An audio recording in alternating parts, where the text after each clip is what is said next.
성인들을 위한 잔혹 동화 흑장미의 초대. 거위 치는 소녀. 제가 다 마셔서 없어요. 나귀를 타고 이웃 나라로 통하는 숲길을 가던 시녀가 갖고 있던 물병을 뒤로 숨기며 앙칼지게 공주에게 대답했다. 공주는 여전히 물이 가득 차 있는 물병을 바라보다 시녀를 당황스러운 얼굴로 쳐다보았다. 이웃나라 왕자와의 결혼을 위해 성을 떠날 때 세상에 진귀한 것은 모두 수집하는 것이 취미인 어머니께서 선물로 주신 말하는 말 팔라드가 공주에게 나직이 속삭였다. 공주님, 저 시녀 뭔가 이상한데요. 공주는 말없이 고개를 끄덕이며 타고 있던 팔라드의 풍성한 갈기를 떨리는 손길로 쓰다듬었다. 갑자기 신경질적으로 변해버린 시녀의 태도가 공주를 불안하게 만들고 있었다. 시녀는 엄지끝을 잘근잘근 물어대며 공주의 드레스 주머니에서 삐죽이 나온 손수건의 끝을 히스테릭하게 노려보았다. 그것은 멀리서도 혹시 모를 공주의 병고를 알아내겠다는 왕비의 뜻이 담긴 마법 손수건이었다. 저것만 없었다면 시녀는 이미 공주를 쳐내버리고 신부를 훔치는 데 성공했으리라. 문득 앞을 향하던 공주의 몸이 시녀에게 돌려졌다. 물 좀 떠다 주겠니?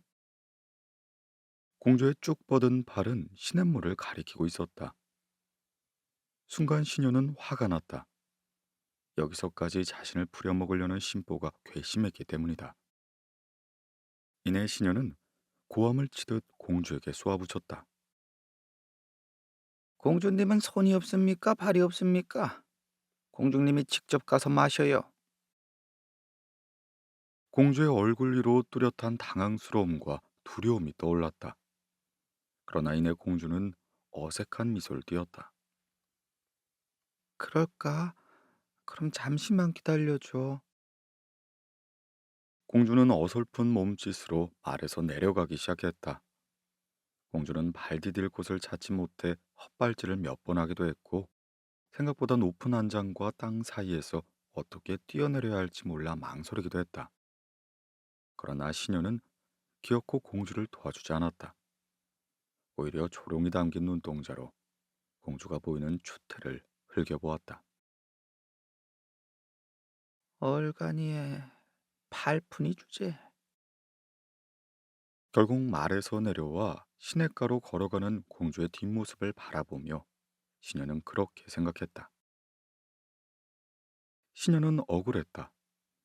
공주는 어리숙했고 행동도 빠르지 못했다. 자신보다 배움도 늦되어 무엇 하나 잘하는 것도 없었다. 그뿐인가 지금처럼 누군가 부당하게 화를 내도 공주는 자신을 위해 상대방에게 대적하는 법도 몰랐다. 그야말로 얼간이 팔푼이가 따로 없었다. 그럼에도 여왕의 딸로 태어났다는 이유로 공주는 온갖 귀한 대접을 다 받으며 자라왔다. 세상에 이쁜 것, 아름다운 것, 좋은 것만을 접하며 살아왔다. 그에 반해 자신은 어떠한가? 시녀는 눈을 내리깔아 핏줄이 붉어지도록 나귀의 고삐를 잡고 있는 제 손등을 바라보았다. 오랜 시간 고된 노동과 뜨거운 뙤약볕에 노출되어 거칠어진 손등이었다. 불현듯 시녀의 입술이 울먹이듯 작게 떨렸다. 서러움이 밀려들었다. 태생이 좋지 않다는 이유로 시녀는 갖은 구박을 받으며 자랐다. 아무리 야무진 손길이라 해도 동료보다 일을 못하는가 싶으면 주변에서 갖은 멸시와 조롱을 받았고 조금이라도 아파 일을 하지 못할 상황이 오면 일자리를 잘릴까 전전긍긍했다. 시녀는 온갖 천한 대접을 받고 자라왔으며 세상에 추한 것, 못생긴 것, 나쁜 것만을 접하며 살아왔다. 시녀가 입술을 꽉 깨물고 이제 막 시냇가에 앉아 허리를 굽히고 있는 공주의 등 뒤를 노려보았다. 부당했다. 실력이 아닌 태생 하나로 이렇게나 다른 대접을 받고 다른 삶을 이어나가야 한다는 것이. 시녀의 눈이 순간 크게 띄었다가 가늘게 휘어졌다. 공주는 급하게 드레스의 밑단을 발목 위로 걷고 시냇물에 뛰어들고 있었다. 저런 얼간이 팔푼이 같으니. 공주의 마법 손수건이 시냇물 아래로 떠내려가고 있었다. 드디어 시녀에게 기회가 온 것이었다. 당장이라도 부서질 것만 같은 오두막의 문 앞이었다. 떡진 머리로 공주 뒤에 서 있던 콜라드가 눈살을 찌푸리며 거칠게 공주의 등을 밀쳤다. 빨리 들어가지 않고 뭐해? 협박을 받고 맞바꾼 시녀의 진보다리를 품 안에 꽉 껴안은 공주가 쓰러지듯 오두막 안으로 들어섰다. 이미 안색이 파리해질 대로 파리해진 공주는 주변을 살피는가 싶더니 곧 눈가가 붉어졌다. 오두막 안은 생각보다 더 비좁고 열악했다. 천장과 창문에는 두꺼운 실타래와도 같은 흰 거미줄이 아치형을 그리며 그늘져 있었고, 바닥은 공주가 걸을 때마다 귀를 찢듯 삐거덕거렸다. 안쪽으로 조금만 걸어가면 먼지가 수북이 쌓인 침대가 있었는데 겨우 공주의 몸 하나 누일 만큼 작고 좁았으며 시트도 몇 년은 빨지 않은 듯 때국물이 줄줄 흘렀다. 침대 옆에 협탁도, 방 한가운데 놓인 탁자도 상황은 마찬가지였다. 정말이지 이런 곳은 처음이었다. 공주는 왈칵 쏟아질 것 같은 눈물을 간신히 참아내며 콜라드를 돌아보았다. 청소는요? 콜라드는 이상한 소리를 들었다는 듯 공주에게서 몸을 멀찍이 떼어냈다. 당연히 네가 해야지. 내일부터 일 시작해야 하니까 오늘은 좀 쉬어. 콜라드가 나갔다. 공주가 털썩 앉아버린 침대 위로 먼지가 뿌옇게 날아올랐다. 그제야 뺨을 타고 흘러내리는 눈물을 공주는 아이처럼 손등으로 닦아냈다. 어머니에게 상황을 알려야만 했다. 아니, 알리고 싶었다. 조금이라도 헛소리를 하시면 잔인하게 죽여버리겠습니다. 비교도 되지 않는 완력으로 공주의 옷을 빼앗아 갈아입은 시녀가 공주에게 자신의 헌옷을 던져주며 한 말이었다. 당시 공주는 말에 올라타는 시녀가 두려웠지만 크게 걱정하지 않았다. 성 안에만 도착하면 모든 게 해결되리라 믿었다. 공주를 알아본 왕이 괘씸한 시녀에게 벌을 내리고 쫓아낼 터였다. 설사 왕이 공주를 알아보지 못해도 상관이 없었다. 왕이 아니면 왕자가, 왕자가 아니면 귀족 누군가가, 귀족이 아니면 시종과 하녀들이 공주를 알아볼 터였다. 공주는 시녀 몰래 턱끝을 빳빳이 들었다. 나는 태어나면서부터 공주니까. 시녀가 성에 도착하자 백성들이 거리로 나와 환호성을 지르고 손을 흔들어댔다. 귀족들이 왕보다 먼저 나와 우아하게 인사를 건네고 꽃을 안겨주었다. 홍조 띤 얼굴로 시녀의 손을 잡은 왕자가 몸소 왕 앞으로 시녀를 데려갔다. 그리고 그 모든 일련의 과정을 공주는 굳은 얼굴로 바라보았다. 충격과 당혹감은 물론이요, 입조차 벙긋할 수 없었다. 백성, 귀족, 왕자, 왕까지 모두가 환영하고 웃어준 이는 가짜 공주였다. 공주의 시녀였다. 아무도 진짜 공주를 알아보지 못했다. 눈길조차 주지 않았다. 어째서, 왜? 까닭을 찾지 못해 얼굴이 파랗게 질려버린 공주가 때마침 급하게 고급 외투를 들고 지나가는 시종의 팔을 부들었다. 시종이 험상궂은 표정으로 공주를 쳐다보았다. 공주가 말하였다. 나를 몰라보겠니? 나는. 그때 시종이 잡힌 팔을 매섭게 뿌리치고는 공주의 가슴을 밀쳐버렸다. 의외로 쉽게 넘어진 공주를 보고 당황한 듯 했지만 그뿐이었다. 희종은 잡혀있던 팔을 툭툭 털어버리고는 뭐 이런 미친 여자가 다 있어? 바빠 죽겠구만. 하고 마차 옆에 고래고래 소리를 지르고 있는 귀족 부인에게 뛰어갔다. 공주는 주저앉아 버린 땅바닥에서 조금도 움직일 수 없었다. 공주의 머릿속에 무언가 파사삭 깨졌다. 왜 사람들이 나를 알아볼 거라 생각했지? 당연한 진실을 뒤늦게 자각한 공주가 멀리 왕과 함께 있는 시녀를 쳐다보았다. 시녀는 화려한 옷을 입고 나라의 상징이 되는 반지와 목걸이를 하고 있었다. 시녀가 몸에 걸친 모든 것이 공주라는 증표였다. 모두가 시녀를 공주라 생각하는 게 당연했던 것이다. 누군가 더러운 신발로 공주의 종아리를 툭툭 쳤다. 위로 올려다본 공주의 눈에 더럽고 못생긴 거위치는 청년 콜라드가 보였다. 그가 말하였다. 빨리 따라와. 진풀 곳을 알려줄게.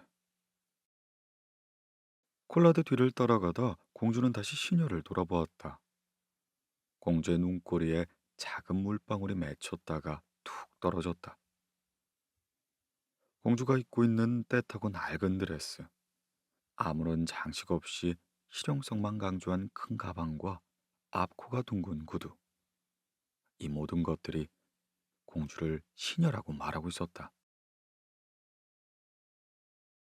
왕 앞에서 웃고 있는 시녀와 먼지가 잔뜩 쌓인 초라한 둥근 탁자가 천천히 겹쳐졌다. 다시 현실이었다. 더러운 침대에 앉아있던 공주가 고개를 숙여 두 손에 얼굴을 파묻었다. 그것은 공주의 마음속에 휘몰아치는 분노, 자괴감, 불안이 한데 섞여 나온 행동이었다. 잠깐을 뒤척이다 침대 위로 먼지가 일어 공주는 잠시 입을 막고 콜록였다. 거미줄이 잔뜩 쳐진 창문 사이로 하늘을 붉게 태우며 지는 해가 보였다. 서글픈 노을이었다. 공주는 시체와도 같은 몸을 천천히 일으켰다. 잠이라도 자려면 청소를 해야 했다. 이윽고 공주는 눈동자를 크게 뜨며 움직임을 멈췄다. 살짝 숙여진 턱을 짚고 골똘히 생각에 잠겼다. 그런데 청소는 어떻게 하는 거지?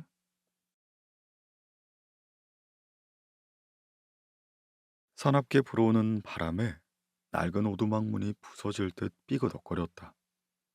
간신히 바람을 막고 있었지만 어쩔 수 없이 새어 들어오는 추위에 공주는 더러운 침대 위에서 몸을 잔뜩 웅크리며 오돌오돌 떨었다.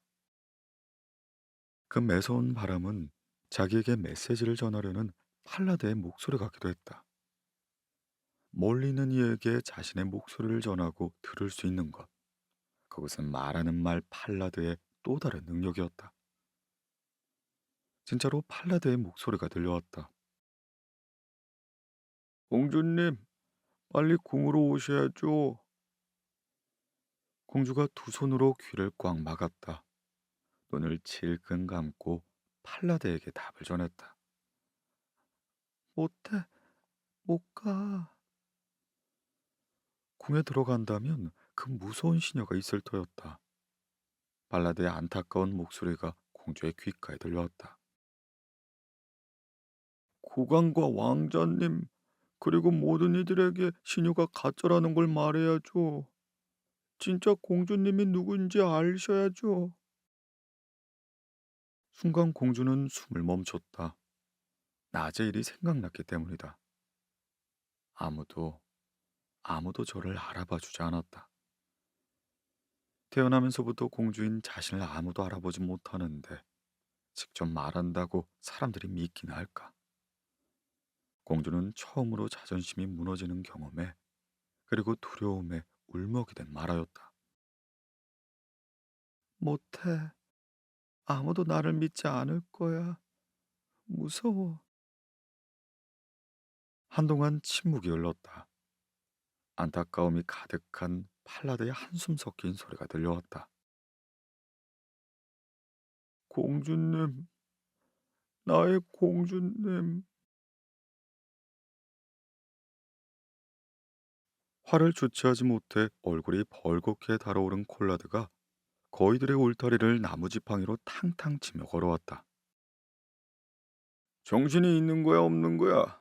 동이 튼 지가 언젠데 어떻게 아직도 자고 있어? 네 주인이 널 그딴 식으로 가르쳤어? 울타리 안에서 곤히 자고 있던 거위들이 떼를 지어 밖으로 빠져나왔다. 동이 텄다곤 하나 아직 푸른기가 짙게 깔린 어두운 새벽이었다. 공주는 졸린 눈을 비비기도 하고 두 손을 뺨으로 쳐보기도 했지만 아무래도 정신을 차릴 수가 없었다.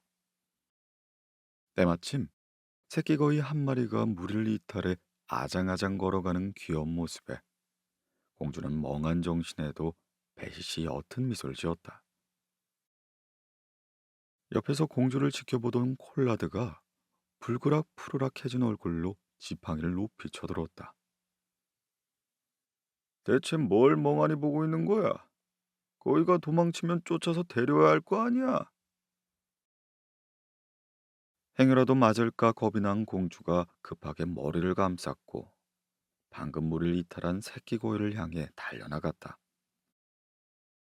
달려가는 와중에도 손발이 후들후들 떨리고 몸이 휘청거리고 심장이 팔딱팔딱 뛰었다.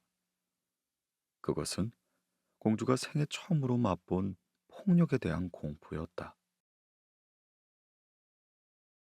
거위떼를 이끌고 도착한 곳은 수풀이 우거지고 시원한 냇물이 졸졸 흐르는 곳이었다.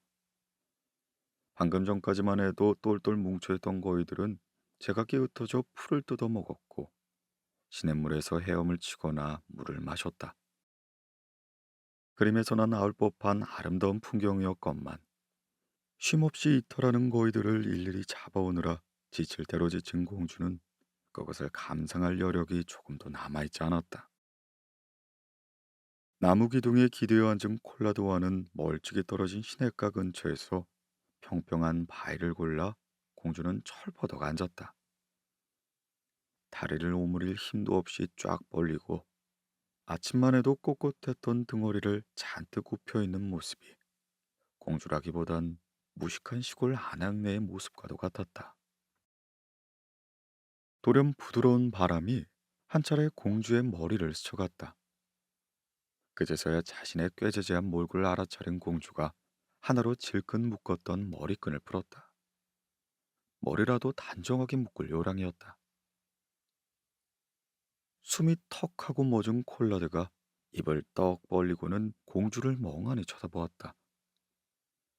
세상에 태어나 저렇게 아름다운 금발은 처음이었다. 성외곽에서 풍성한 금발 미녀로 소문난 술집 딸내미도 저 여자의 금발만큼 훌륭하지 않았다. 그러고 보니 얼굴도 이쁘장해 보였다. 금발에 홀린 듯 옆에 있던 지팡이를 집어든 콜라드가 천천히 공주에게로 걸어가기 시작했다. 깍! 외마디 비명을 지른 공주는 콜라드의 손을 탁 쳐내며 허겁지겁 자리에 일어났다. 손가락으로 머리를 빗어내 막끈으로 머리를 묶으려던 참이었다. 뒤쪽에서 느낀 생각지도 못한 기척이 콜라드가 내민 손이었다. 민망한 얼굴로 뒤통수를 긁어대던 콜라드는 주저하며 말하였다. 머릿결이 부드러워 보여서 한번 만져보고 싶었어. 공주가 와락 인상을 찌그러뜨렸다.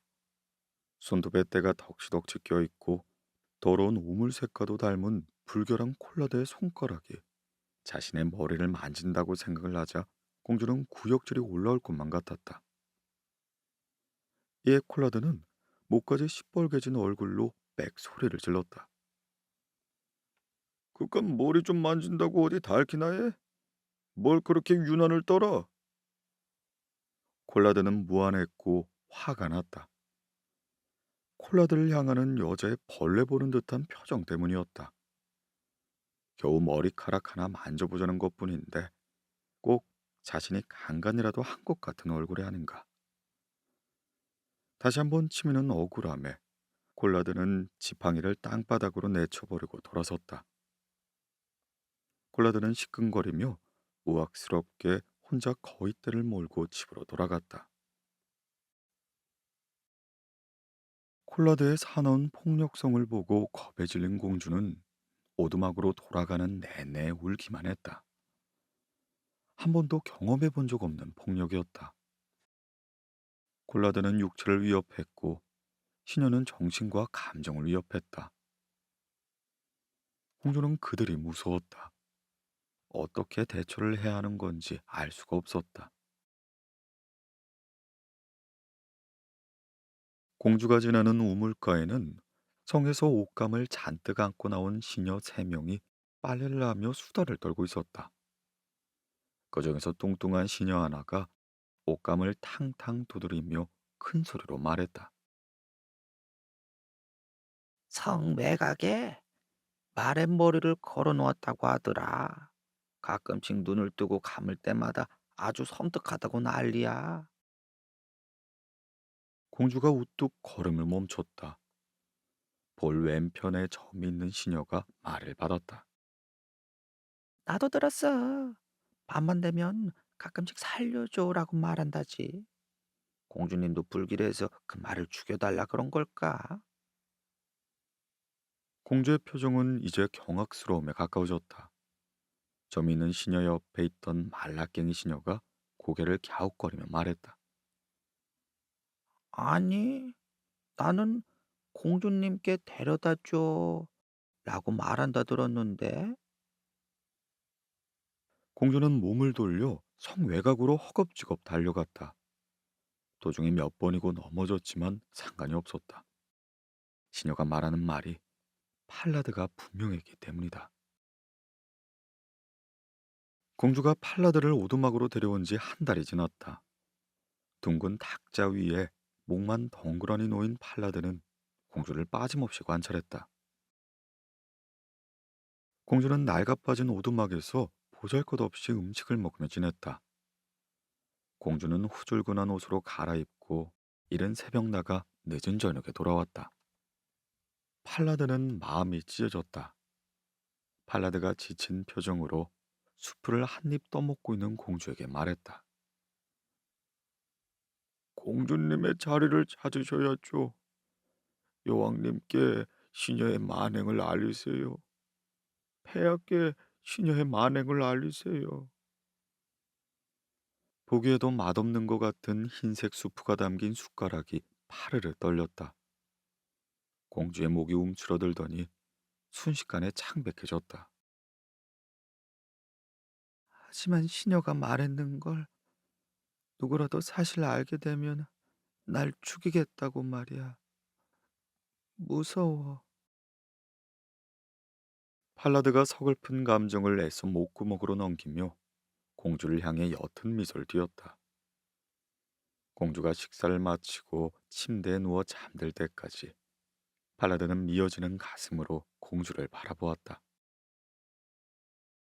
팔라드는 자신의 허망한 바람을 조심스레 꺼냈다. 때로는 결과를 알면서도 맞서야 할 때가 있는 법입니다. 팔라드의 목소리는 금방이라도 사라질 듯한 아침 안개와도 같아 잠들어 있는 공주의 귓가까진 닿지 못하였다. 다음 날은 공주가 늦잠을 잘 수 있는 유일한 날이었다. 팔라드는 침대에 누워 있는 공주에게 달래듯 말하였다. 공주님, 오늘은 집을 청소해 보는 게 어떨까요? 생활에 찌들어 표정이 없어진 공주가 천천히 몸을 일으키며 말했다. 하지만 난 할 줄 모르는 걸. 배우면 되죠. 우선 천장부터 해볼까요? 공주가 긴 한숨을 내쉬며 일어섰다. 이내 표정이 생긴 공주가 팔라드에게 물었다. 창문 청소는 어떻게 하는 거지? 공주의 눈동자에 생기가 돌기 시작했다. 바닥 청소는 어떻게 하는 거지? 팔라드는 흐뭇한 미소를 지으며 공주를 바라보았다. 모든 것은 자존감에서부터 시작된다. 그러다 보면 공주에게도 언젠가 두려움에 맞설 날이 오겠지. 팔라드는 그렇게 생각했다. 늦은 밤 팔라드 앞으로 공주가 뛰어 엎드렸다. 어깨를 떨며 고개를 떨군 채 공주가 팔라드에게 물었다.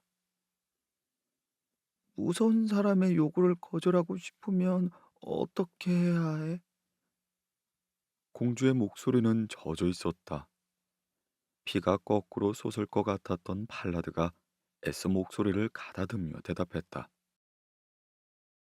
확실하게 거절하고 그 이유를 말씀하신다면 아무도 공주님께 해코지할 수 없어요. 다음 날 공주가 웃으며 돌아왔다. 팔라드, 네 말대로 거절했어. 이유도 확실하게 말했단다. 당신의 손이 너무 불결해서 내 머리를 만지는 것이 소름 끼치고 싫다고. 팔라드 입이 크게 벌어졌다. 방금 전까지 기분 좋게 미소 지었던 얼굴 위로 굵은 주름이 쭉쭉 그어졌다. 그러나 포기한 듯 이내 공주에게 눈길을 돌리며 씁쓸한 미소를 지었다. 저녁 무렵이었다. 탁자에서 공주가 막 빵을 집으려 할 때였다. 왕의 병사 하나가 오두막을 열더니 이내 들이닥치는 게 아닌가. 병사는 공주의 팔을 붙잡고 아무 말 없이 끌고 갔다. 오두막 밖으로 끌려나가는 공주는 당황했지만 공주를 바라보는 팔라드는 침착했다. 짐작이 가고도 남았다. 인간의 치졸한 안갚음이었다.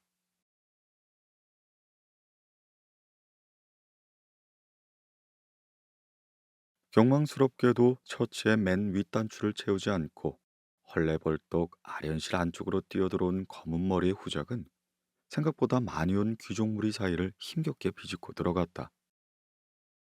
억세게 밀고 들어간 덕분에 마침내 후작이 원하던 널찍한 공간이 눈앞에 나타났다. 하얀 대리석이 깔린 넓게 트인 공간 한가운데 젊은 청년과 한 여인이 무릎을 꿇고 앉아 있었다. 청년은 무서운 듯 두 손을 가지런히 앞으로 모아 자신이 너덜거리는 책넓은 밀짚 모자를 꽉 붙잡고 있는 반면 여인은 상황을 파악하려는지 주변을 두리번거리고 있었다. 후작은 한껏 긴장했던 몸에 힘을 풀곤 팔짱을 꼈다. 지금도 믿기지 않지만 자신을 비롯한 수많은 귀족이 이곳에 모인 까닭은 어젯밤 저 청년이 성문을 지키고 있던 일개 병사에게 고발한 말 한마디 때문이었다. 드디어 무언가를 결심한 듯 청년이 고개를 들고 계단 위 왕자에 앉아 있는 왕에게 고하였다. 저 여자는 마녀입니다. 심하게 부들부들 떨고 있는 손가락을 들어올린 콜라드는 자신과 꽤 떨어진 거리에 앉아 있는 여인을 가리켰다.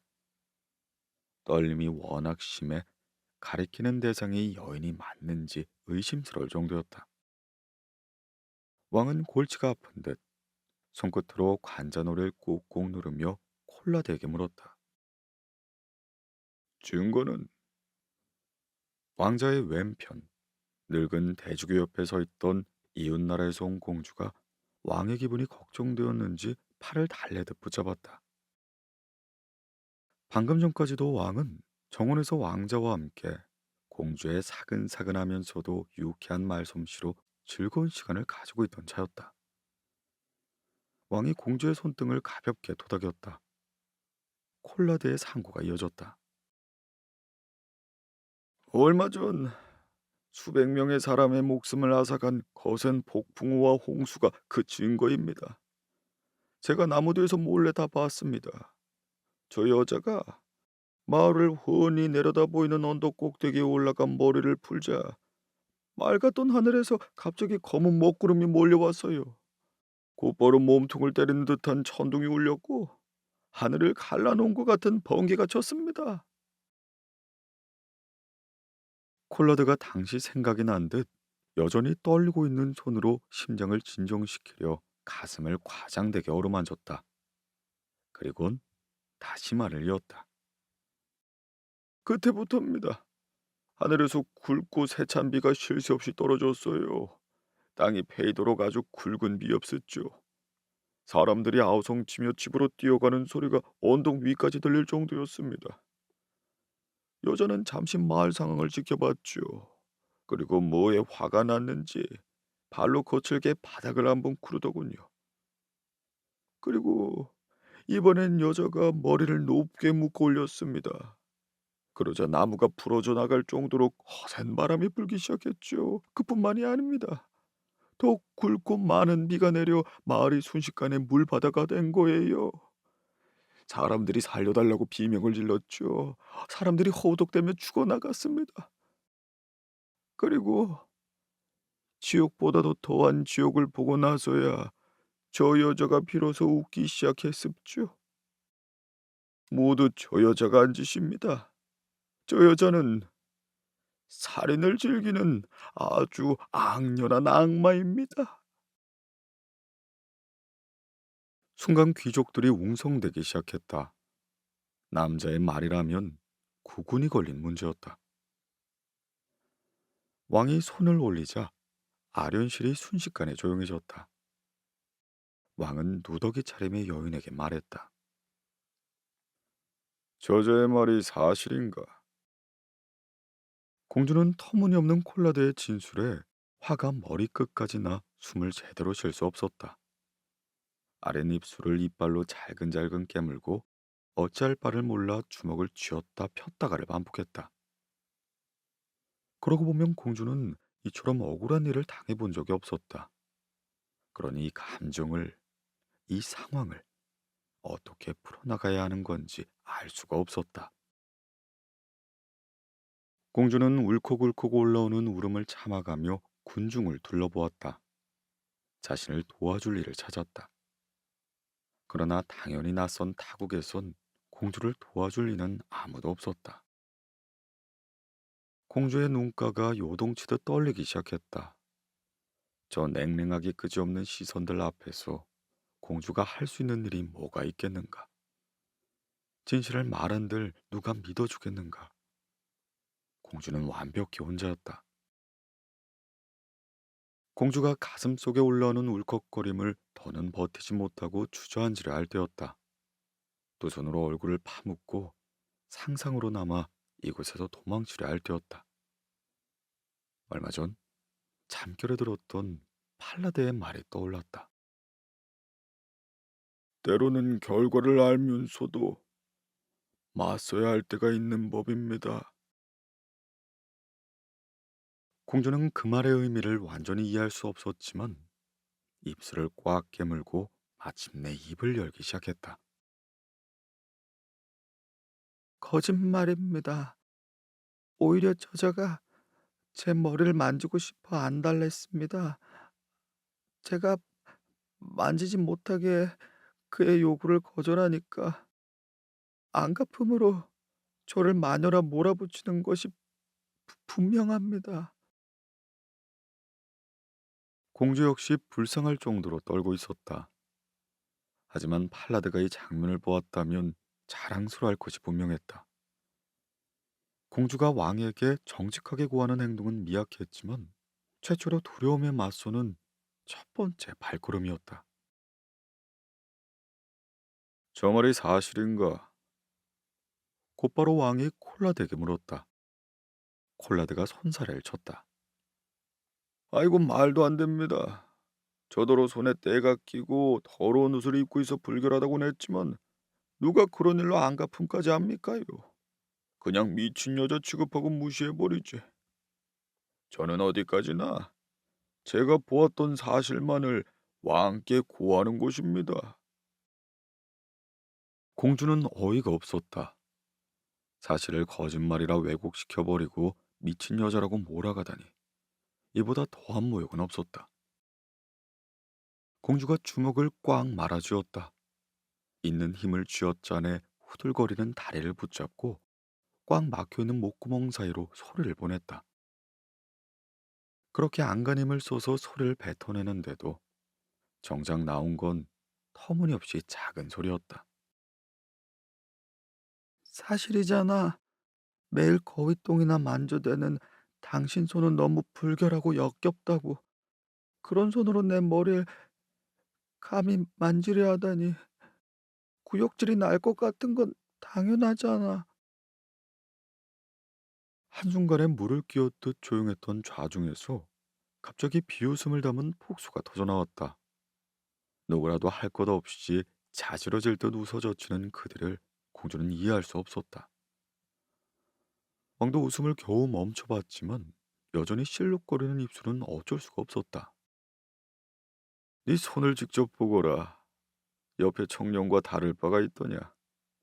몰골은 또 어떻고. 시골 촌년이 촌놈을 욕하다니. 이 걸작이로구나. 당황한 공주는 곧장 자신의 손을 내려다보았다.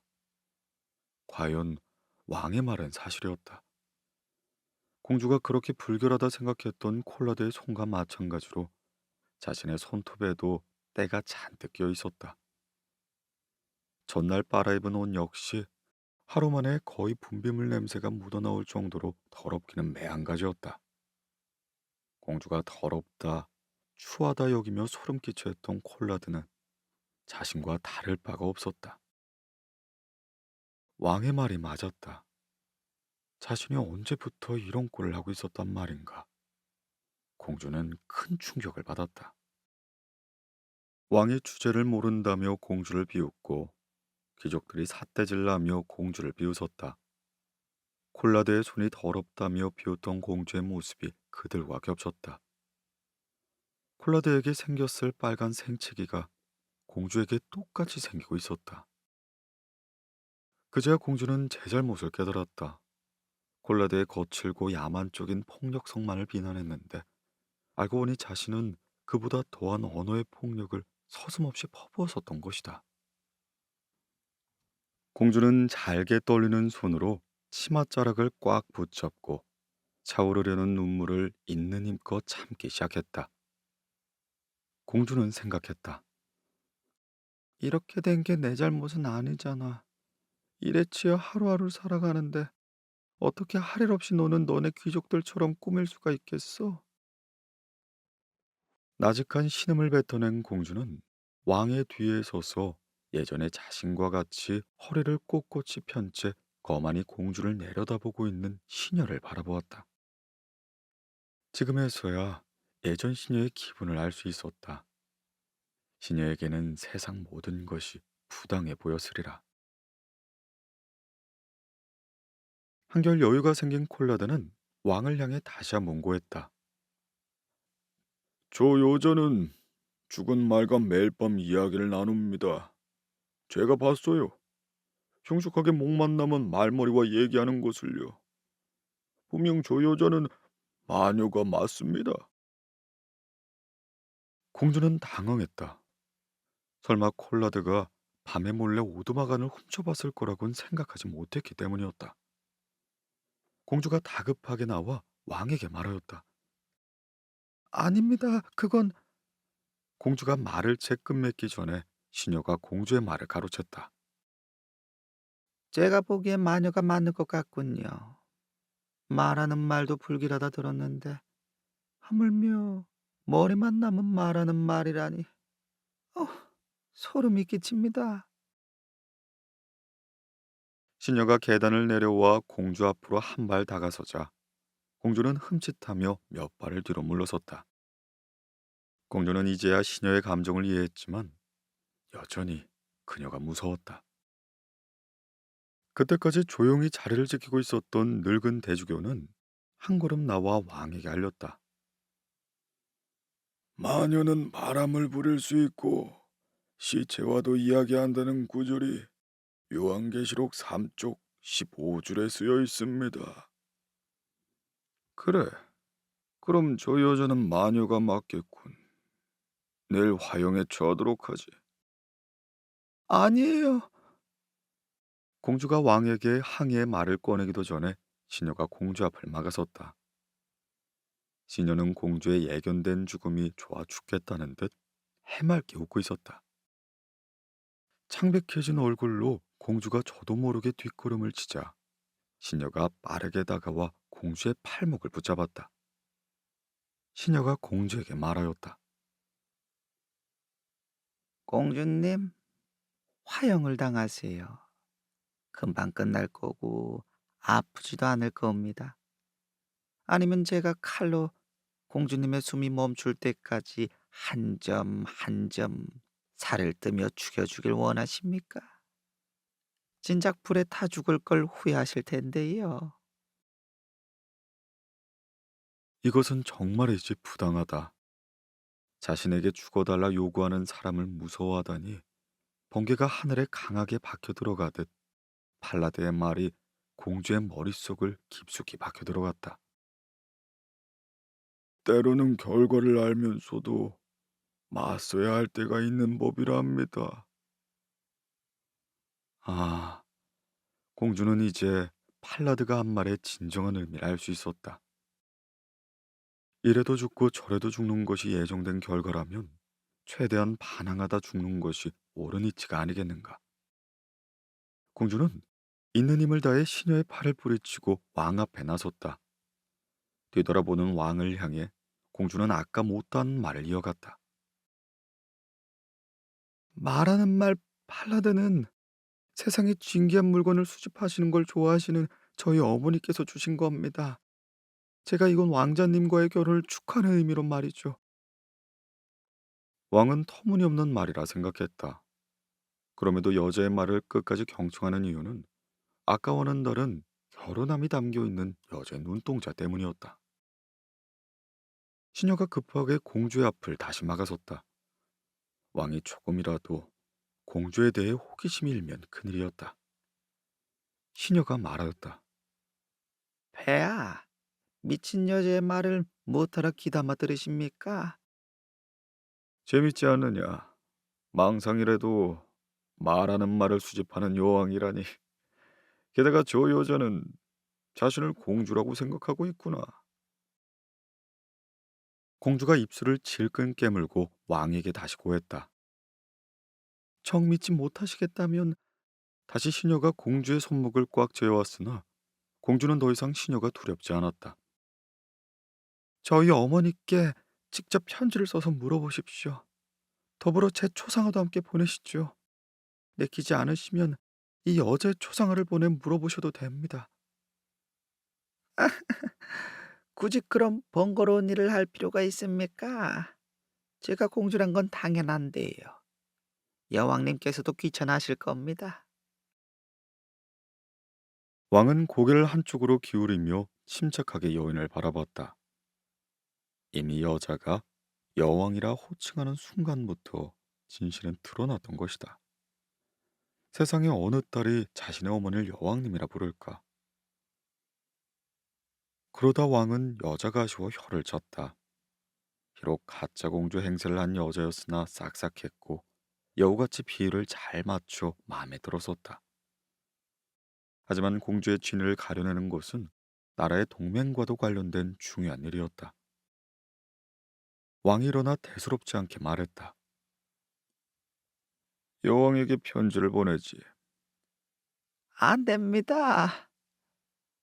귀신 같은 표정을 지으면서도 왕에게만은 밉보이지 않으려는 듯 입꼬리를 희죽 올린 시녀의 얼굴은 괴기스러웠다.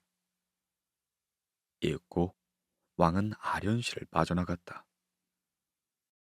시녀는 으득으득 이가 갈렸다. 자신의 신분이 밝혀지는 건 시간 문제였다. 시녀는 우악스럽게 공주의 더러운 머리를 낚아채 냅다 바닥에 꽂아버렸다. 시녀는 억울하고 원통했다. 겁도 많고 저항 한번 못하는 팔푼이었던 주제 언제 이렇게 변한 거지? 공주의 뺨을 갈기려 지켜든 손이 경비병에게 붙들리자 시녀는 공주의 얼굴에 침을 퇴 뱉어버렸다. 그리고는 가쁜 숨을 몰아쉬며 공주에게 저주를 퍼부었다. 내년도 바닥으로 굴러 떨어질 거야. 어쩌다 태생이 좋아 호의호식 살아온 년이 뭔 능력이 있겠어? 나 같은 년이 한둘인 줄 알아? 바닥에 깔리고 깔렸어. 곧 다른 년이 나타나서 네 삶을 통째로 뺏을 거라고. 공주가 시녀 앞으로 다가가 말했다. 이제 나도 만만치 않아. 쉽게 누군가에게 뺏기지 않을 거고 맞서서 저항할 거야. 싸울 거라고. 공주의 떨리는 목소리는 흠뻑 젖어 있었으나 알맹이는 확고했다. 이전과 달라진 공주를 직감적으로 알아챈 시녀의 눈이 순간 커졌다가 이내 삐뚤음한 비웃음이 입에 걸렸다. 그래. 과연 얼마나 갈까?